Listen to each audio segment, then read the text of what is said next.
Telescópio começando aqui para você que se liga com a gente através do canal 8 da NET, também através das nossas redes sociais, que nós transmitimos tudo ao vivo e online aqui para que você possa acompanhar da onde você estiver, né? Tá assistindo pelo Instagram, manda um alô aí pra gente, tá assistindo pelo YouTube, tá assistindo também pelo Facebook aqui da TV, nós estamos ao vivo para que você possa também participar com a gente. Iniciando já o Telescópio de hoje, dessa sexta-feira, então, conversando com Luiz Persson aqui de Itapetininga, onde ele fala a respeito de algumas medidas aqui. Comenta um pouquinho, né, das medidas preventivas em todo o estado de São Paulo, adotadas pelo governador João Dória, que mudou tudo aí que o pessoal estava esperando com respeito a essa pandemia, né? Quais são os próximos passos que nós deveremos dar? Para conversar um pouco com a gente, então, aqui, Luiz Persson. Boa tarde, Luiz. Seja muito bem-vindo ao Telescópio. Tudo bem? Boa tarde, Guto. Boa tarde aos que nos acompanham. Tudo ótimo. Muito bem, Luiz. Eu gostaria de perguntar primeiro, né, sem entrar ainda nas medidas aqui do estado de São Paulo, mas falando sobre Itapê. Nós estamos, o que você acredita, assim, né? Nós chegamos no pico do contágio, no pico das contaminações, das mortes aqui na nossa cidade agora? Não, acredito que não. Pelo que a gente tem tido de notícia, quer dizer, a doença está se espalhando para o interior do estado de São Paulo e regiões próximas à nossa, como Campinas e principalmente Sorocaba, elas regrediram da fase laranja para a fase vermelha.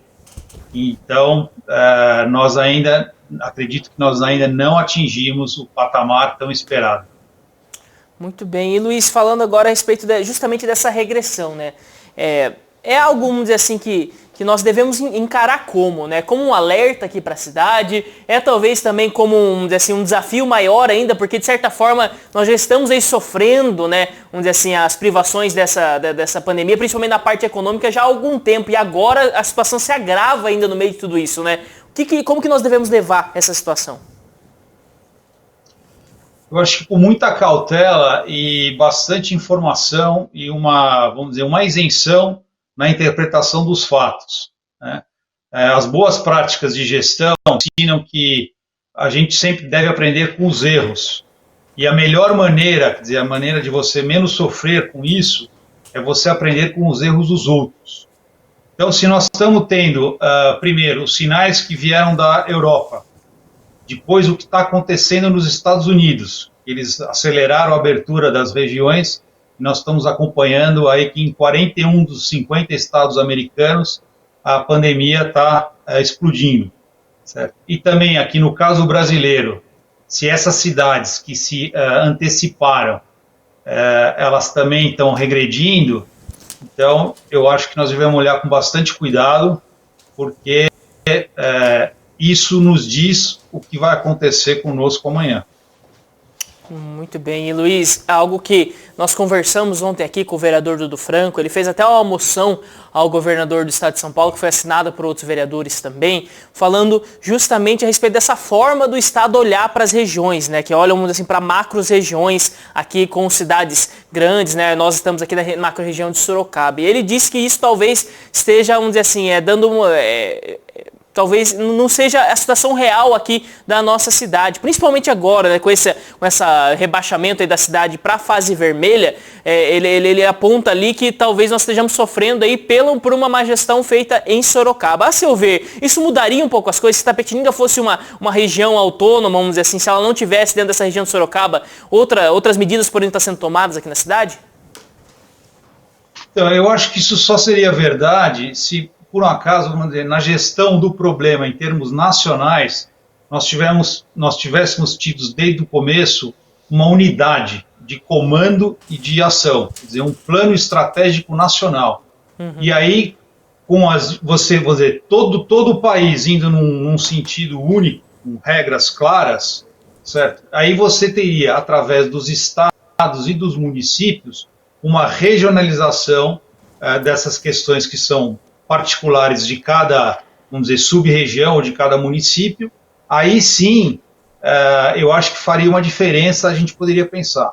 Como nós desde o começo tivemos uma coisa bastante conturbada, eu diria até um caos, certo?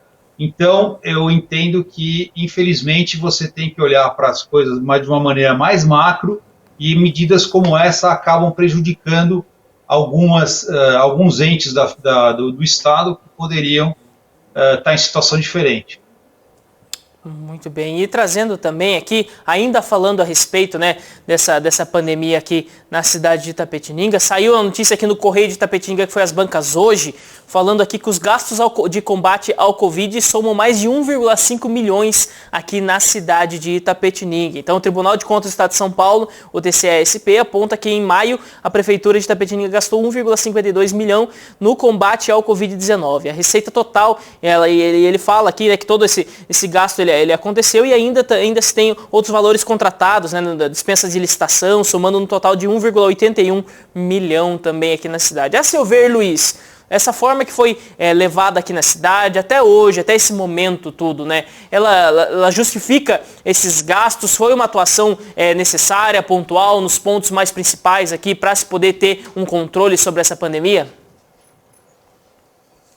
Eu não acredito, eu tenho assim algumas considerações, algumas reservas a esse respeito. Inclusive eu iria falar aqui, dentro daquilo que eu comentei anteriormente, eu não entendo que Itapetininga poderia estar liberada dessa regressão. Eu não acho que não só o poder público, mas a sociedade de Itapetininga como um todo, ela não lidou muito bem com essa pandemia.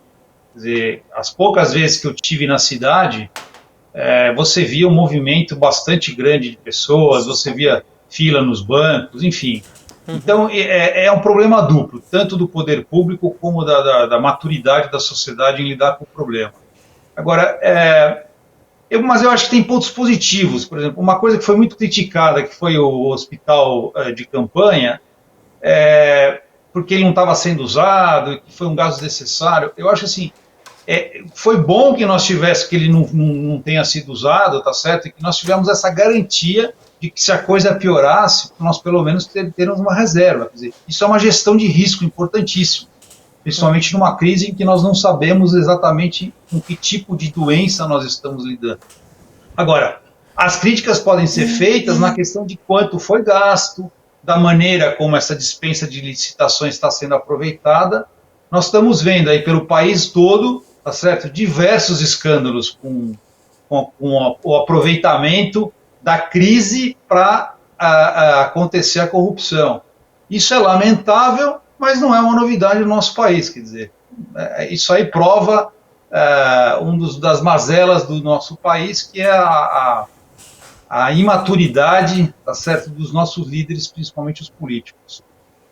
Muito bem, o pessoal está participando com a gente aqui através do facebook.com/tvitap. Adelaide Franco manda boa tarde, o Moacir Antônio, a Cristina Cardoso Persson também manda boa tarde. Sejam todos bem-vindos aqui à nossa transmissão. Muito obrigado pelas mensagens. Podem mandar perguntas também para participar aqui junto com a gente através do Facebook. Você que está acompanhando também através do canal 8 da NET aí, é só entrar no nosso Facebook, no nosso Instagram, ou seja, onde puder aí, você consegue mandar sua mensagem. Pelo aplicativo também do celular, você manda aqui, você tem o nosso número de WhatsApp, manda sua mensagem de texto, sua imagem, também o seu áudio aqui pra gente e pra nossa produção. E voltando aqui, Luiz, falando ainda a respeito de todo esse trâmite, né, esse momento que nós estamos passando, né, algo que chamou muita atenção foi essa desmontagem, então, dos hospitais de campanha lá na cidade de São Paulo, principalmente ali o do Pacaembu, né? Algo que despertou bastante comentário. Tanto comentários assim, ainda bem, porque mostra como se fosse um símbolo aí dessa luta sendo vencida na capital, mas por outros também como de certa forma, uma má gestão,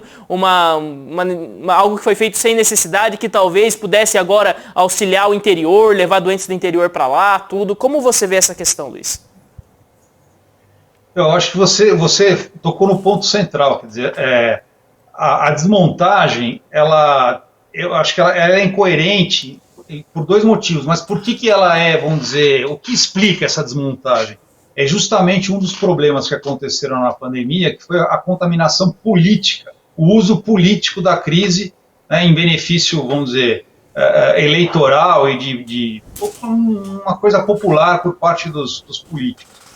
Mas veja bem, nós vimos agora que com a volta de Campinas para a fase vermelha, em vez de criar uma estrutura em Campinas, que seria uma coisa, vamos dizer, irracional e mais custosa, o governador fez um acordo e esses pacientes vão ser transferidos de Campinas para o Hospital de Campanha de Ibirapuera, certo? Então, assim, eu entendo que A desmontagem do Pacaembu, que foi gasto um valor bastante considerável, e ele ficou aberto por menos até um pouquinho de 3 meses, quer dizer, em torno de 3 meses, certo? Eu não acho que seria o momento para desmontar, porque a gente sabe que a crise ainda continua, né? Os índices, apesar de São Paulo eles estarem mais ou menos estabilizados a partir do final de junho, começo de julho, tá certo? Mas no interior está expandindo. Então, eu diria que o bom senso seria você, bom, guarda isso como uma reserva, porque se a coisa recrudescer, ou mesmo se nós tivermos uma segunda onda, você tem uma reserva estratégica. Mas aí entra a questão da imagem e da politização da questão, ou seja, você desmontar o hospital dá uma demonstração, eu diria que é falsa, de que, olha, as coisas estão tão sob controle que já não é nem necessário o hospital de campanha do Pacaembu. E para nós não desperdiçarmos esses recursos, nós vamos alocar esses ativos nos hospitais aqui, hospitais fixos, né, do entorno aqui do município de São Paulo. Então, eu diria que isso é uma medida irresponsável e demagógica. Muito bem. E Luiz, falando também a respeito aqui da nossa cidade, né? Nós tivemos aí, através de um decreto estadual e depois um decreto municipal a partir desse último sábado, falando a respeito da questão das multas, né?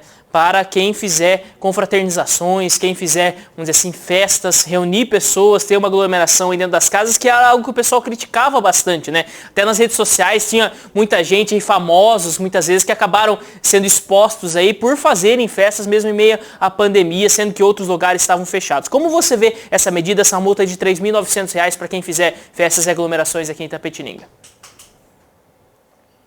Então, eu acredito que a prática nos mostra que essa questão das multas é uma coisa inócua, entendeu? As pessoas não respeitam mais a questão do poder público. Existe uma dificuldade na aplicação das multas. Eu acredito que vai ter, a exemplo de outras multas que já existem em termos fiscais, enfim, multas de trânsito, né? As pessoas vão recorrer, vão dar um jeito de não pagar, vai gerar corrupção. Então, assim, a partir do momento que você precisa estipular uma multa, tá certo? Para fazer um cidadão exercer o que seria um ato normal da cidadania, certo? Já mostra que alguma coisa está errada, certo? Então, assim, se o que está em jogo, vamos dizer, no final de tudo, é a vida, tá certo?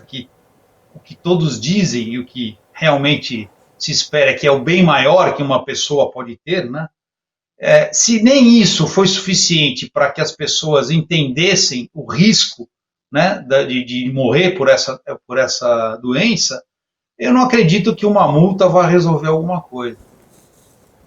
Muito bem, né? E Luiz, falando agora um pouquinho aqui das questões federais, né, vamos dizer assim, esses episódios que nós estamos vendo aí, uma outra coisa também que foi politizada agora, que já era politizada antes, mas que de certa forma tomou uma grande proporção, foi aí a infecção, né? O Bolsonaro está com o Covid-19, teve seu teste, vamos dizer assim, divulgado, né, de positivo aí para o Covid-19, todo o tratamento, mas tudo, vamos dizer assim, a todo momento aí parece que dos dois lados existem ataques, a forma que ele enfrenta, ele também tenta, de certa forma, colocar algumas das suas ideias ali através até mesmo da doença nesse momento. Como você vê essa questão, Luiz?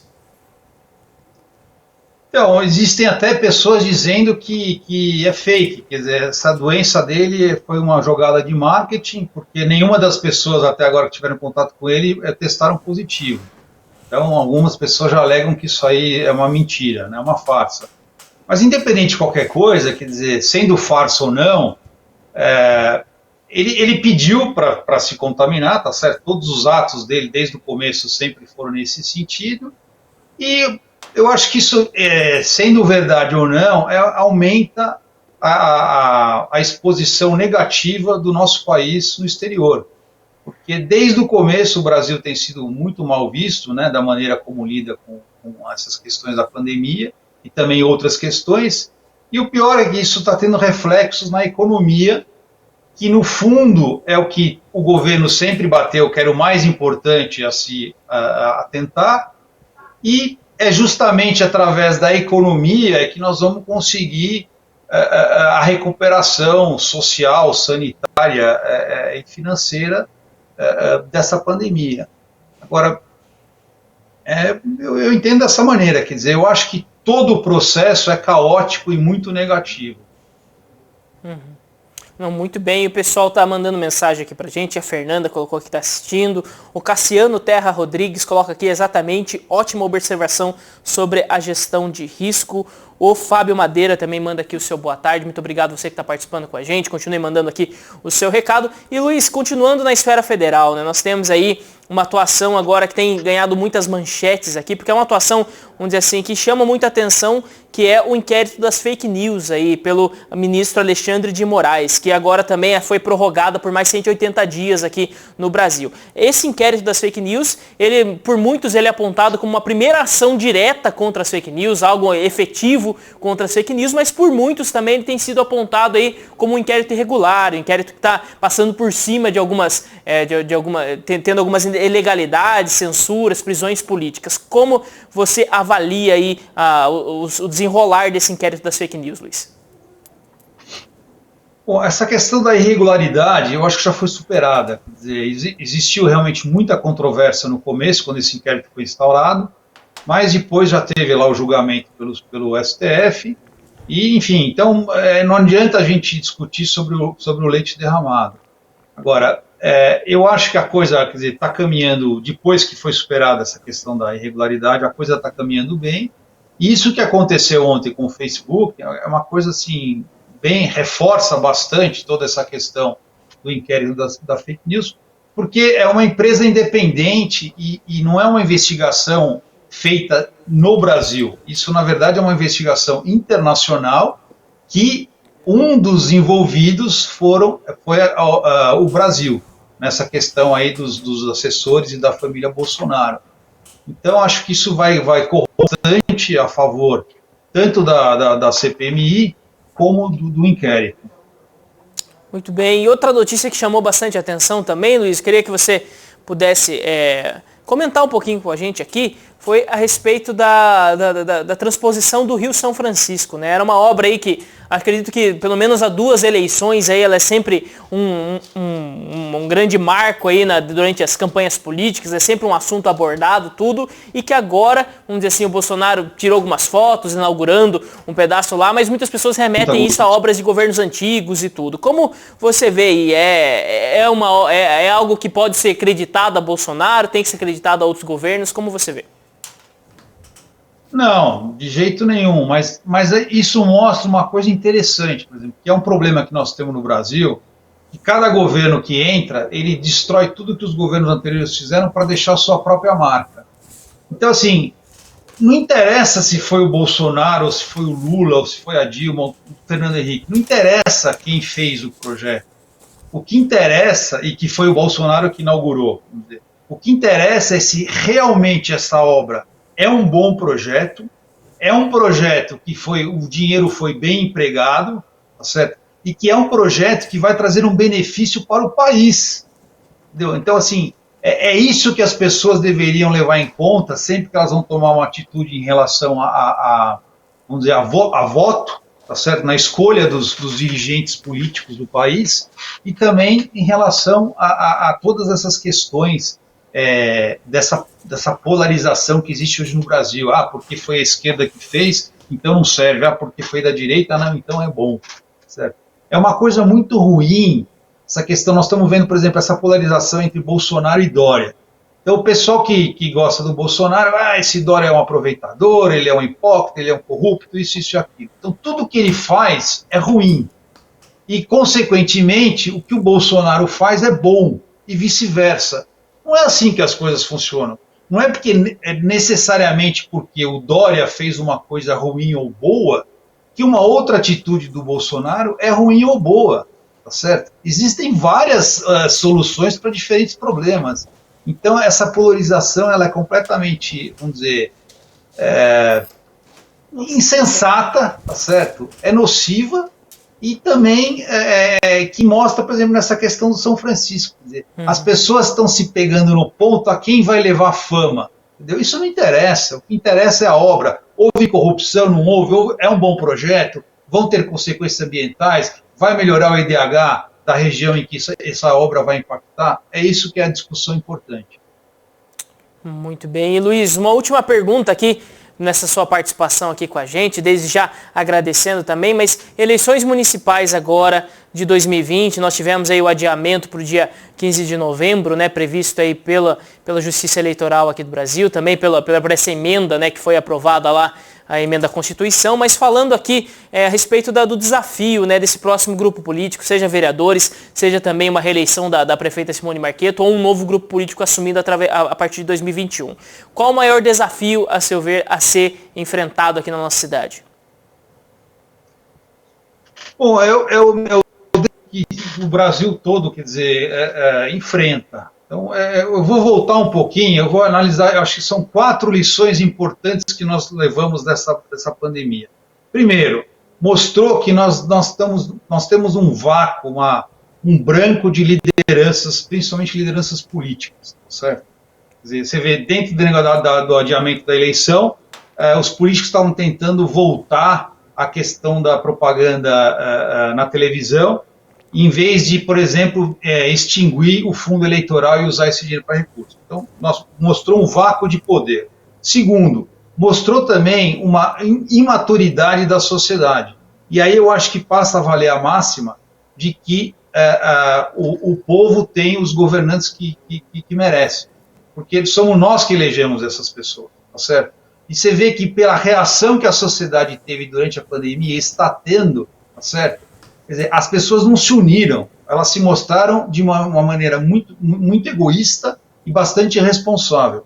Um terceiro ponto é que todo esse caos gerado, tá certo, levou a um prolongamento da crise sanitária e a um prolongamento da crise econômica. E como elas se autoalimentam, então nós estamos vivendo o pior dos mundos. Isso porque no começo não houve união, tá certo? Quer dizer, existe um professor que está muito em voga atualmente, que tem dado várias entrevistas e falado de lives, ele diz de 3 atitudes que são as piores atitudes que você pode ter diante de uma crise.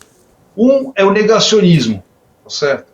Quer dizer, e é o que nós estamos vendo, quer dizer, por que o negacionismo é uma coisa nefasta? Porque a partir do momento que você não entende a realidade do que está acontecendo, você vai tomar medidas baseado em premissas falsas. Então isso não pode dar certo nunca, certo? Outra coisa é o pânico, certo? Numa situação de pânico, as pessoas não conseguem raciocinar claramente, elas não conseguem tomar decisões lógicas, racionais. Então, é um desastre. O terceiro ponto é o saudosismo. Porque no meu tempo era assim, no meu tempo funcionava. Então, fazendo um paralelo, só que o tempo mudou, aquilo que valia um tempo atrás não vale mais agora. Então, fazendo um paralelo para as boas práticas de administração, o negacionismo, o que é? Quando você interpreta errado o mercado em que você está atuando, a solução que você tem que dar para aquilo, você vai tomar decisões erradas. Então, o fracasso é certo. A questão do pânico, levando isso para a administração, uma das principais características de um bom gestor é justamente conseguir raciocinar, planejar e agir, tá certo? Diante de uma situação de pressão, de alto estresse. E o terceiro ponto do saudosismo, nós já vínhamos desde 2010, tá certo? Com a evolução das tecnologias de informação, vivendo uma destruição de empregos e a tônica do desenvolvimento era a inovação. As pessoas têm que sair da caixinha, pensar fora da caixa, porque é o único jeito de você se adaptar à nova realidade. O que aconteceu agora, que ninguém entendeu ainda, é que não tem mais caixa para você sair, entendeu? Nós estamos numa situação completamente nova. Então, é isso que as pessoas ainda não se deram conta. Então, eu assim, entendo que o desafio dos políticos é enorme, maior ainda é o desafio da sociedade e, infelizmente, eu não enxergo, tá certo, nas pessoas que estão postas aí para que elas resolver o problema. E, principalmente em Itapetininga, aquilo que eu sempre falo, acho que eu estou até repetitivo, que é o seguinte: as pessoas aqui não têm projetos, nem os vereadores, nem as pessoas do Poder Executivo. Muito bem, Luiz, agradeço bastante a sua participação aqui com a gente.